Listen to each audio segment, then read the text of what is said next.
Apocalipse capítulo 2, versículo 18 diz: ao anjo da igreja em Tiatira escreve: essas coisas diz o Filho de Deus, que tem os olhos como chama de fogo e os pés semelhantes ao bronze polido.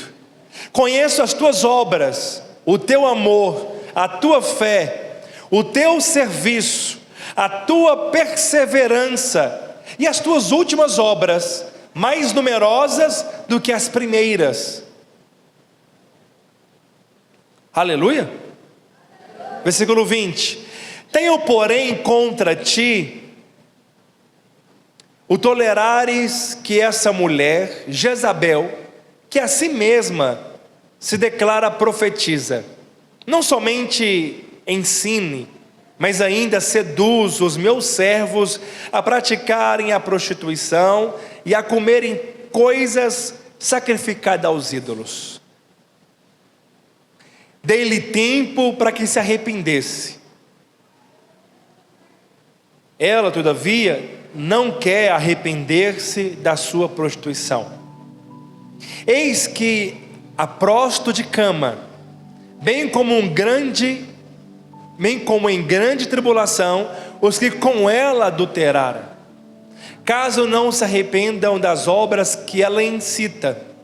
Matarei os seus filhos, e todas as igrejas conhecerão que eu sou aquele que sonda mente e corações, e vos darei a cada um segundo as vossas obras. Digo todavia a vós outros, os demais de Tiatira, a tantos quantos não têm essa doutrina, e que não conheceram, como eles dizem, as coisas profundas de Satanás.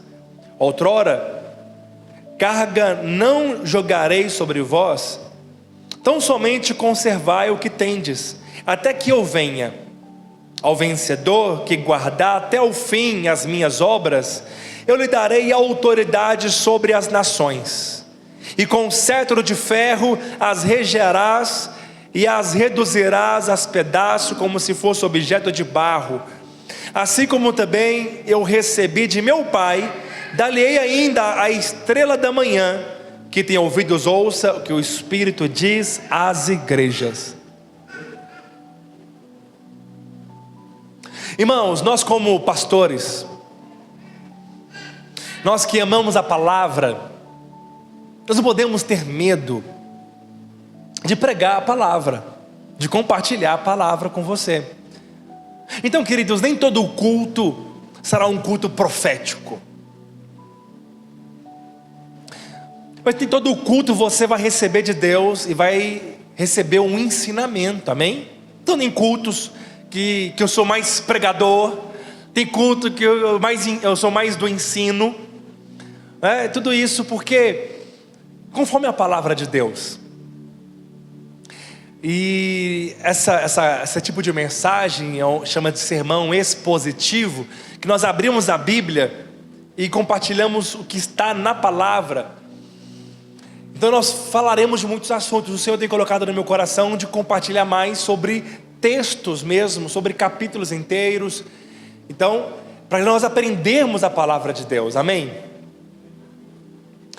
Agora imagina Jesus pegando uma caneta e escreveu 7 cartas, não para igrejas perfeitas, mas para igrejas reais. Essas igrejas existiram, com pessoas reais, com pessoas que têm problemas, que pessoas que apesar dos problemas, elas são amadas pelo Senhor, que o Senhor elogiou elas, mas o Senhor advertiu, ensinou. Não é maravilhoso isso? Gente que erra, gente que acerta, gente que corrige o erro, mas são povo de Deus, são amados, são escolhidos. Eu quero dizer que você é um povo escolhido, você é propriedade exclusiva do Senhor. Nós somos uma nação santa, aleluia. Deus ama você incondicionalmente. Deus te ama. Ele chamou você para ser um vencedor. Deus chamou você para ter vida e vida com abundância. Deus te chamou e te escolheu para você expressar Jesus, parecer com Jesus. Então nós estamos com o coração aberto para receber do Senhor. Imagina se o Senhor chegasse aqui e falasse assim: olha, ao anjo da igreja me entregasse. O anjo da igreja é o pastor da igreja. Me entregasse uma carta para você. Você queria ouvir o que está escrito? Eu queria ouvir. Quantos queriam ouvir? O Senhor escreveu a carta e me entregou, e eu vou ler essa carta para você. É o que nós estamos fazendo aqui. Nós estamos lendo igrejas reais, e que em alguns aspectos, em alguns momentos, vão parecer muito com a nossa igreja, porque fala de pessoas. Então nós estamos aqui caminhando pelas 7 igrejas, é como se fosse um corredor com 7 portas. É cada porta que você abre, você compreende o que está no coração de Deus, como o Senhor se apresenta para aquela igreja, como o Senhor ensina, como o Senhor elogia. E nós queremos receber naquele dia o elogio do Senhor. Sabe qual que é o elogio do Senhor? Servo bom e fiel, entra no gozo do meu Senhor. Ou seja, seja bem-vindo ao reino. Seja bem-vindo para reinar com Ele durante 1000 anos. Então vamos lembrar rapidamente, qual foi a primeira igreja? Éfeso. E qual que foi a repreensão, o ensinamento do Senhor para aquela igreja? Ela tinha obras, perseverante, ela é uma igreja que tinha amor, amava, né, a obra de Deus, mas ela fazia no automatismo. Ela perdeu o primeiro amor. Ela fazia muitas coisas, mas não fazia com o coração inteiro para Deus, não fazia com paixão. E o Senhor falou: lembra-te de onde caíste e volte ao primeiro amor. Não foi assim? A igreja de Esmirna, uma igreja muito perseguida, onde colocava os santos, né, o povo de Deus num coliseu que os leões atacavam, e era visto como espetáculo para as pessoas. Uma igreja muito perseguida, mas ela foi fiel na perseguição. Não era assim? A igreja de Pérgamo, uma igreja que se uniu com a política, deixou de ser perseguida e misturou com o mundo, passou a aceitar todo tipo de ensinamentos mundanos. Aquela frase: não tem nada a ver, não tem nada demais isso. E ela se misturou com o mundo, né, com a política. A igreja de Pérgamo. Mas essa quarta igreja, a igreja de Tiatira, como que o Senhor se revela a ela? Primeira coisa que nós vemos, primeiro princípio, o Senhor diz que Ele é aquele que sustenta o testemunho de Jesus como Filho de Deus. Deus se revela como sustenta o testemunho de Jesus, como Filho de Deus. Deus também, Ele se revela a você, que para dar ênfase, para mostrar que o Senhor, Ele é o Filho de Deus, Ele é o próprio Deus. E nós devemos testemunhar isso para as pessoas.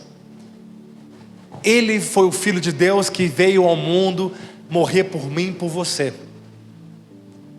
Ele deixou a sua glória, toda adoração de anjos, se limitou em carne humana. Imagina você com uma Ferrari na sua casa, linda, maravilhosa, um carro de 4 milhões de reais. Aí você deixa ela na garagem e passa agora a andar a pé no sol quente todo dia para acompanhar o seu irmão que não tem.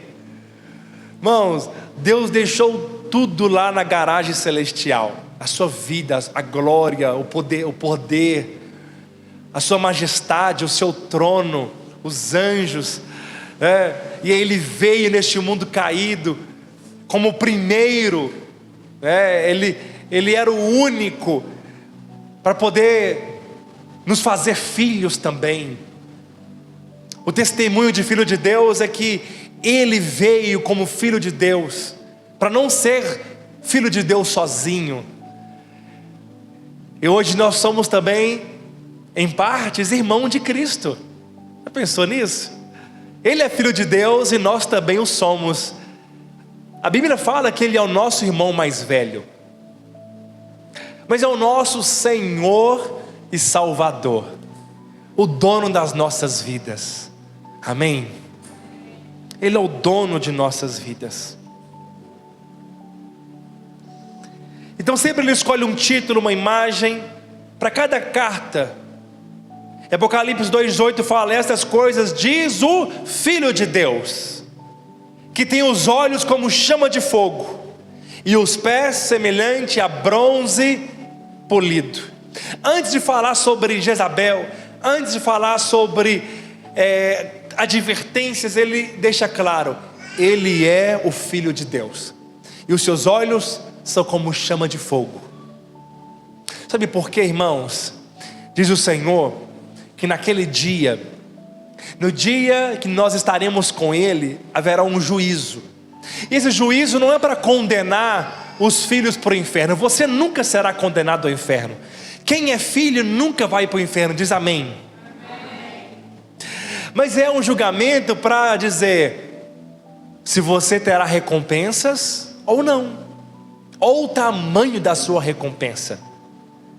Eu tenho certeza que você vai ouvir do Senhor que você vai ter recompensa. Aleluia. Você é um vencedor. Amém? Nós ouviremos do Senhor uma grande recompensa. Mas naquele dia os olhos dele vão olhar para as nossas obras, e como chama de fogo, se as nossas obras permanecer através do fogo, o fogo vai purificar nossas obras, como purifica o ouro, como purifica a prata, como não destrói, as joias, as pedras preciosas. Na verdade elas são formadas por isso, por calor, pelo tempo. Se nossas obras permanecer, receberemos recompensa. É o vencedor. Mas se as obras, quando Jesus olhar e elas se queimarem, nós não receberemos recompensa. Mas todavia nós temos a vida eterna. Mas nós não seremos arrebatados, nós não participaremos do reino. Eu quero participar do reino, aleluia. Que nossas obras sejam aceitas por Ele. Mas quais as obras que são aceitas pelo Senhor? As obras que Ele faz em nós. Não é maravilhoso? Então, as obras humanas da nossa carne, por esforço próprio, essas obras não permanecerão. Mas quando eu faço a obra de Deus, cheios do Espírito Santo, Ele as faz por mim. Não é muita graça? Ele vai recompensar você pela obra que o Espírito Santo faz através de você, faz junto com você. Uma vez, em João capítulo 21, quando os discípulos, Pedro foi pescar, ficou a noite inteira e não pescou nada. Quantos lembram? Jesus chegou na praia e gritou: filhos, tem alguma coisa para comer? Pescar alguma coisa? Lança a rede ao lado direito do barco e achareis. Eles pescaram 153 grandes peixes. Pedro, quando percebeu que era o Senhor, vestiu a roupa rapidamente, pulou na água e foi nadando em direção ao Senhor. Eles foram arrastando os peixes junto com o barco. E o Senhor disse para ele: traz os peixes que vocês pescaram. Mas quem colocou os peixes? O Lucas vai pescar amanhã, né, Lucas? Aleluia. Coisa boa, hein? Deus vai colocar muitos peixes na rede dele para trazer para nós. Aleluia. Vou voltar. O Senhor colocou aquela multidão, aquele cardume de peixes na rede de Pedro.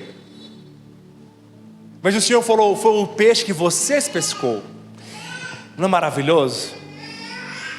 Naquele dia vai haver uma grande multidão atrás de você, E o Senhor vai falar assim: olha aí a multidão que vocês ganharam para mim. Mas quem que convenceu? Foi o Espírito Santo. O que mudou a vida delas? O Espírito Santo. O que nós fizemos? Pregamos a palavra, amamos, visitamos. Mas quem faz isso em nós? O Espírito Santo também, não é assim? De nós mesmos nós não temos nada, meus irmãos. Ele vai te recompensar pelas obras que Ele fez através de você e junto com você. Diga amém. Amém. Aleluia. Então, irmãos, o Senhor está dizendo também: eu não sou um santo entre outros. Quando Ele fala assim, eu sou o Filho de Deus, Ele está dizendo: eu não sou apenas mais um no meio de tantos outros que vocês estão vinculando. Eu sou o único. Eu sou o Filho de Deus. É somente a glória dEle. A glória não é de mais ninguém. A glória não é de homens. O elogio não é para os homens. A glória é dEle. Ele diz: não sou um profeta a mais para vocês, ó Tiatira. Eu que sondo mente e corações. Ele deve estar no centro das nossas vidas. Testemunho como Filho de Deus é colocar Jesus no centro de nossas vidas. Porque aquela igreja, assim como outras também, elas começaram a colocar intermediários. Elas começaram a pedir a alguns santos para que eles intercedessem a Jesus por eles. Eles começaram a pedir não para Deus, mas começaram a fazer orações para alguns santos. E o Senhor está dizendo: eu sou o Filho de Deus. Uma vez, eu falo isso com todo amor e carinho e respeito, porque o meu trabalho aqui é ensinar os irmãos. Eu sei que você já sabe, mas eu falo para quem está me assistindo, eu falo para você saber explicar para outras pessoas também, amém? Porque você é um pregador da palavra, uma pregadora da palavra. Mas chegou um tempo, queridos, que eles começaram então a pedir a alguns santos que eles intermediassem. Eles começaram a terceirizar para outras pessoas algumas orações. E uma delas, a própria mãe de Jesus, que o Senhor escolheu. Ela foi mãe de Jesus, amém? Foi escolhida, agraciada. Diz a palavra que ela foi agraciada. Então muitos católicos pensam que nós somos contra Maria. Nós não somos. É uma serva de Deus, que respondeu a Deus. Não foi assim? Ela estava pronta, independente das críticas. Foi uma grande mulher. As pessoas iriam julgá-la, mas ela ignorou e ela atendeu o chamado de Deus sem questionar. Era uma loucura isso. Era uma loucura, mas ela foi uma mulher de fé. E ela então deu à luz ao nosso Senhor e Salvador. Ela criou, trocou a fralda de Jesus, não é? Ela ensinou ele a dar os primeiros passos, porque Jesus também era homem. Jesus, ele teve que aprender a andar. Jesus teve que aprender a falar. E ela ensinou isso. É maravilhoso Jesus descer da glória ao ponto de aprender, não é? Deus teve que aprender algumas coisas. Não é maravilhoso você pensar nisso? Deus nunca tinha sofrido, mas Ele sofreu. Deus teve que aprender a andar em Cristo Jesus, aprender a falar. Irmãos, isso é maravilhoso. O tanto que Ele nos ama, foi por nós que Ele fez isso. Mas Maria, assim como outros discípulos e seguidores, ela foi salva. Ela é uma mulher que foi salva e vai reinar também, porque ela fez uma grande obra, não é verdade? Cumpriu o seu propósito. Mas algumas pessoas começaram a confundir e começou a pedir ela para que ela intercedesse por eles. Diz a palavra que é apenas um intercessor e mediador, o Senhor Jesus Cristo. Ele que intercede por nós. Nós encontraremos com ela lá. Ela, muito provável, ela vai reinar com Cristo, né? Porque ela fez uma obra maravilhosa. Ela cumpriu o propósito de Deus. Ela é serva de Deus. Ela mesma disse isso, que apesar de ser mãe, ela era serva de Deus. Mas algumas pessoas começaram a confundir. E essa igreja tinha confundido, não somente com ela, mas com os outros santos também. Agora quero te dar um exemplo.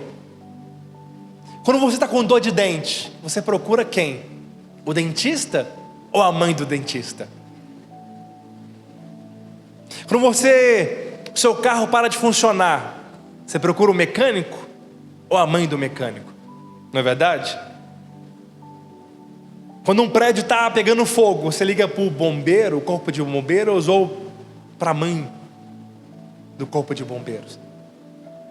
É uma lógica muito simples, mas aquela igreja não estava entendendo isso, e muitos hoje não entendem isso.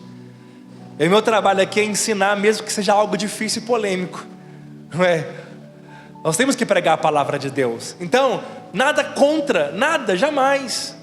Mas nós devemos colocar Jesus no centro e no lugar certo. A Ele é a glória e toda a soberania. Todo o poder é dele. Era isso que ele estava dizendo para aquela igreja. A salvação vem direto a Jesus.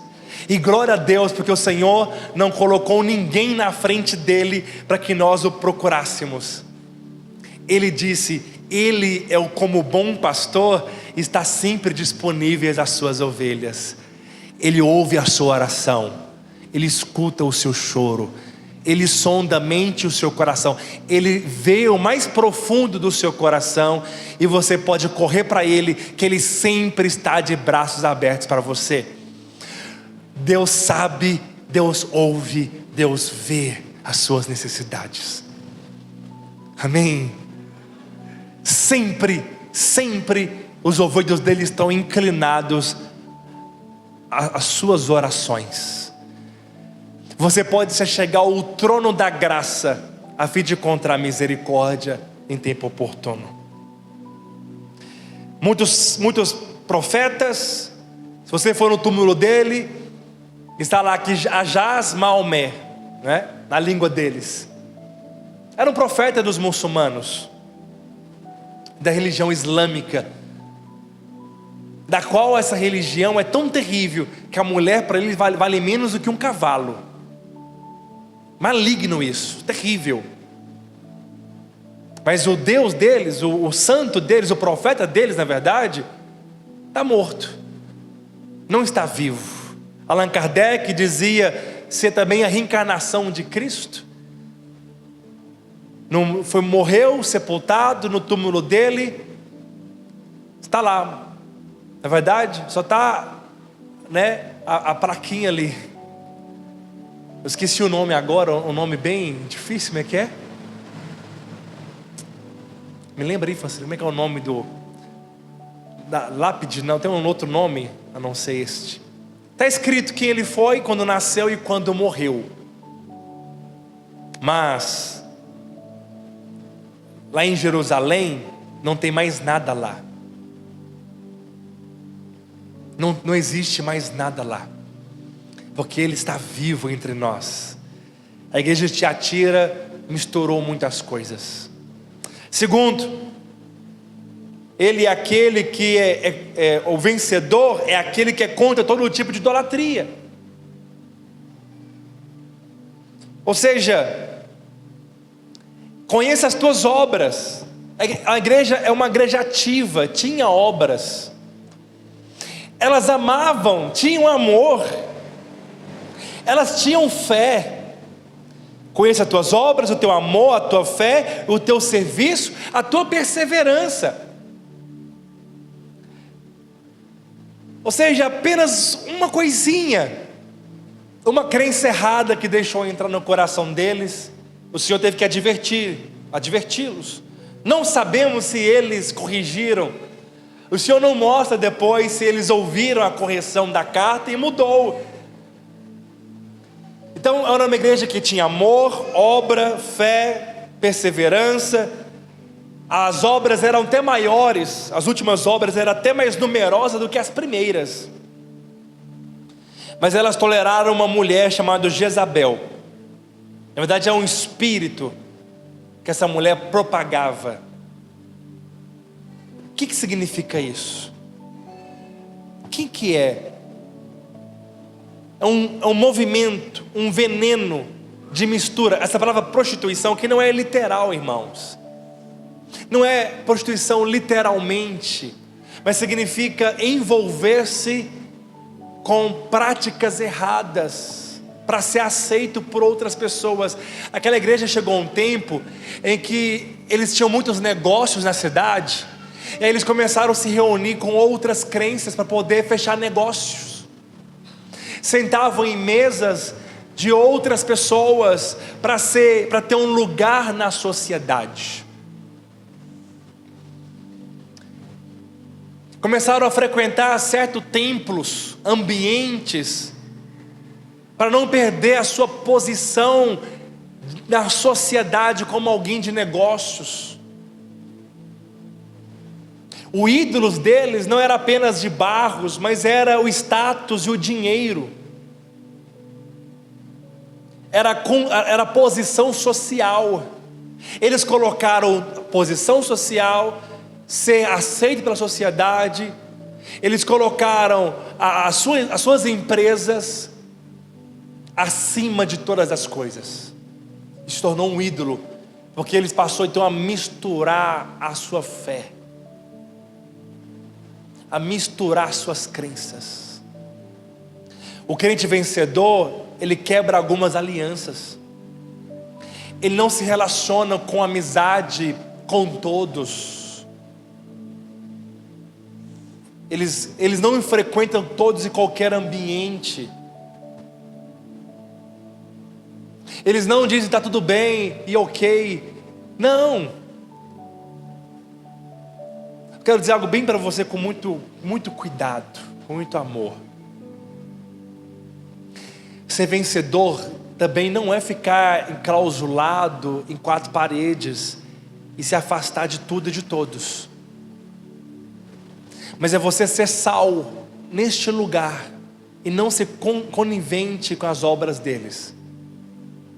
É estar em algum lugar para um propósito: evangelizá-las, ganhar o coração delas, pregar o evangelho e ser usado por Deus. Por isso que é muito sutil. Jesus era amigo de publicanos e pecadores. Jesus estava na casa de pecadores e de pessoas que eram marginalizadas pela sociedade. Jesus comia com elas, mas Jesus estava lá para salvá-las, estava lá para curá-las, estava lá para poder tirar o sofrimento, curar emocionalmente e fisicamente. Era esse o propósito. Este é o nosso propósito aqui na terra. É estar em alguns lugares, não porque nós concordamos com a prática deles, mas aquela igreja começou a concordar e a aceitar. Então eu devo ser cheio do Espírito Santo. Nós devemos ser cheios para saber que não é em todo lugar. E não sou eu e nenhum líder que vai dizer para você onde você deve ir ou não. O Espírito Santo mora dentro de você. Ele vai te conduzir para isso, amém? Nós não somos donos de ninguém. O Senhor me colocou como pastor para apenas tentar reproduzir o que Ele é por nós. Eu estou longe disso, porque Ele é o perfeito pastor. Eu não sou o perfeito pastor, estou longe de ser, mas Ele é. Ele é o seu pastor, Ele é o meu pastor, Ele é o nosso pastor, e Ele vai nos conduzir com sabedoria em todas as coisas. Então, antes de pedir aconselhamento para qualquer pessoa, ore ao Espírito Santo primeiro. Posso pedir aconselhamento? Deve, porque a Bíblia diz, mas não antes de orar ao seu Senhor, amém? Porque nós estamos aqui só para testificar com o Espírito Santo, só para testificar o que o Senhor já falou com você, amém, meus irmãos? Glória a Deus. Então aquela igreja estava vivendo isso. se misturando, participando, comendo dentro de templos, e o dinheiro, a paz, a segurança, o prazer, tudo isso se tornou o ídolo deles. E o Senhor diz para eles: eu sou o Filho de Deus, o único. Meus olhos são como chama de fogo, eu tenho visto as tuas obras. Ele não especificou se eram obras boas, mas ele disse: eu tenho visto o que vocês estão fazendo. O Senhor está vendo tudo o que nós estamos fazendo. E é maravilhoso você pensar nisso. Às vezes eu estou trabalhando e eu lembro: Deus está me vendo, Deus está me enxergando aqui. Eu estou dirigindo, eu estou com alguém, todo momento eu lembro: Deus está me vendo. Quando ninguém está te vendo, Deus está te vendo. Amém, meus irmãos? Então o vencedor, ele estabelece limites. Pode avançando, por favor. Ele estabelece limites, ele quebra alianças, e ele volta para o centro do Evangelho, que é Cristo em nós. Terceiro lugar, o vencedor, ele vai participar do arrebatamento. Aleluia!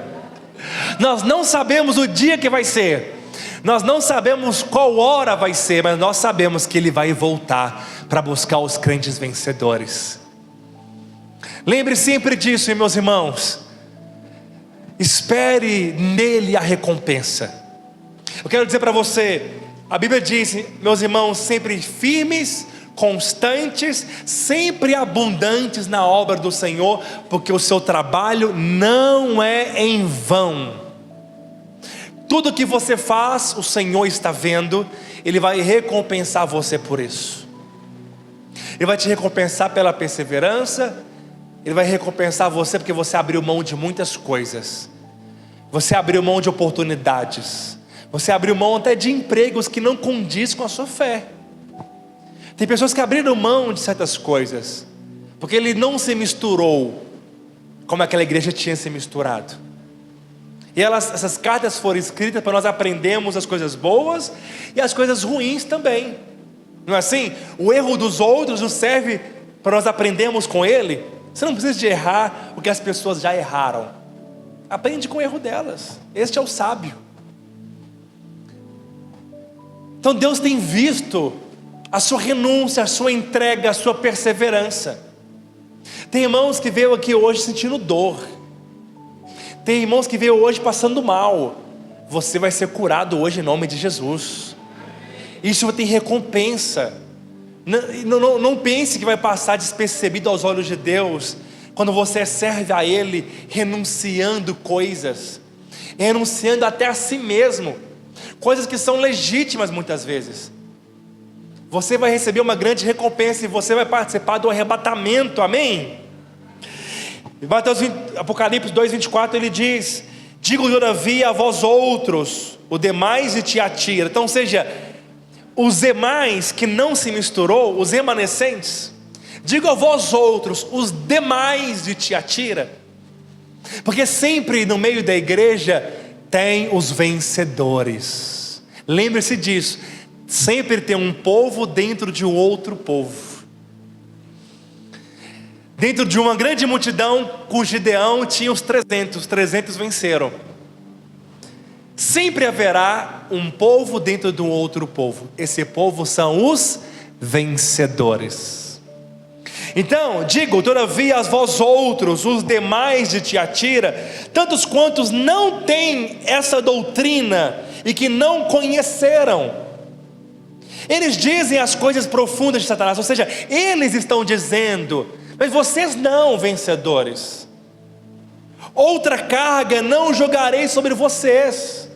Ou seja, tudo isso não vai cair sobre vocês, porque vocês são vencedores, ó demais de Tiatira. Então somente conservai o que tendes até que eu venha. Para os vencedores está dizendo: conserva o que você recebeu até que eu venha. Qual que é o nosso trabalho? Como o sal. O sal, além de salgar, ele conserva. O sal é um conservante. Antigamente não tinha geladeira, colocava-se sal na carne para conservá-la. Então o vencedor, ele preserva a fé, o amor, as boas obras, a constância. O vencedor preserva o evangelho puro, ele não se mistura. Não mistura com agendas do mundo, não se mistura com crenças do mundo. Se eu colocasse uma jarra de água filtrada, cristalina, mas colocasse um pouquinho de fezes nela, você nunca ia beber, não é verdade? Mas é só um pouquinho, é minúsculo.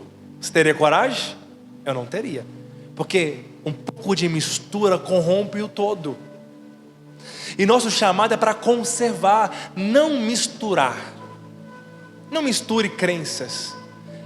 Fique com o evangelho puro e simples da graça de Deus. Porque chegará um tempo, esse tempo já chegou, que eles não suportariam a sã doutrina, como diz em Timóteo 4, 2-4. Eles misturariam o evangelho, para poder descer mais fácil, para poder ser mais fácil, ser mais aceito pelas pessoas, para poder ser menos rejeitado, para poder ser visto com bons olhos para todo mundo. Você não vai agradar o mundo inteiro. E se estamos agradando o mundo, é porque fazemos o que o mundo está fazendo. Nós não amamos o mundo. Quem ama o mundo, o amor do Pai não está nele. Ou seja, ele não está cheio do amor de Deus. Quem está cheio do amor de Deus não precisa do amor do mundo. Eu vejo muitas pessoas carentes, querendo ser reconhecidas, ser aceitas, ser elogiadas por muitos. Mas lembre-se, o Senhor te ama, o elogio vem dele. Lembre-se, você é amada pelo Senhor, cuidado dele. Ele ama você incondicionalmente. Ele chamou você para ser um vencedor, amém? Aleluia!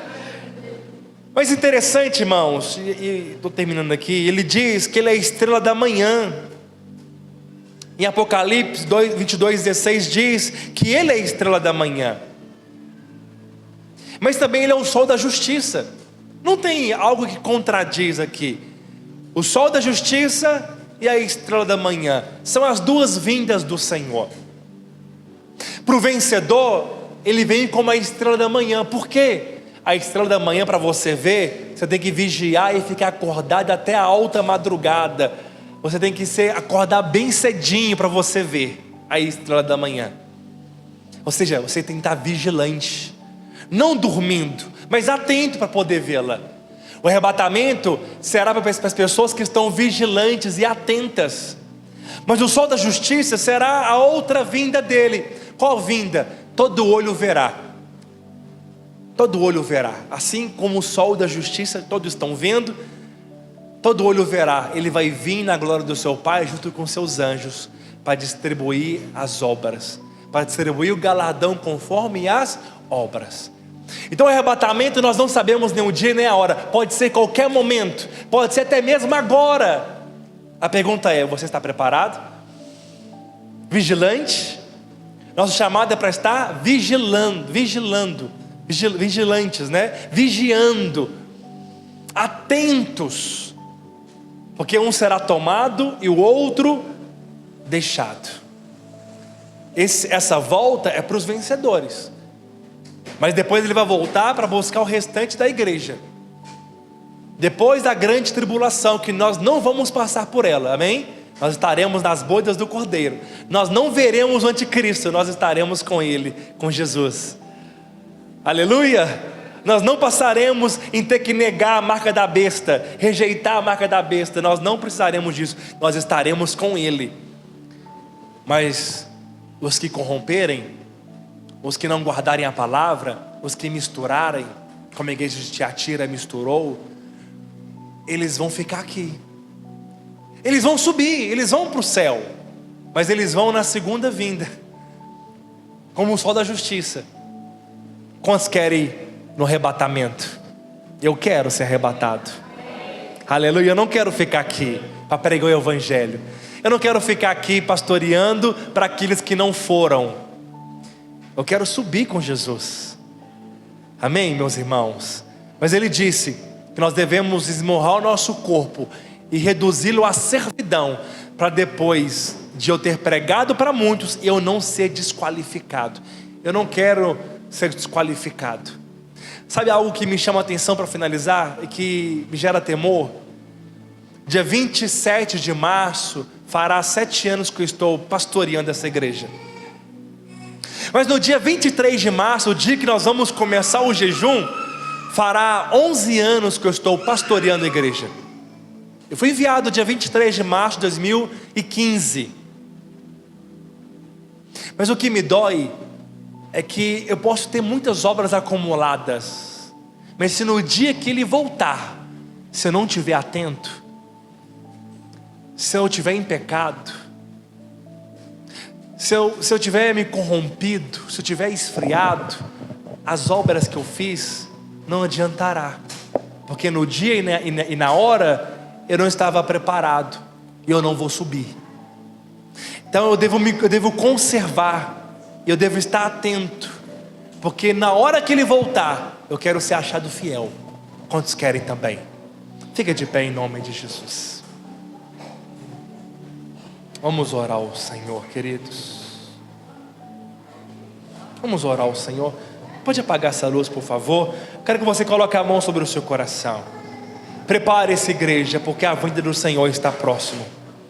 O amor de muitos tem se esfriado, muitos têm se corrompido, muitos têm apagado a fé, apagado o espírito. Mas você é um vencedor. Você é um vencedor. Eu quero chamar a sua atenção hoje, para você estar preparado para o dia que Ele vai buscar você.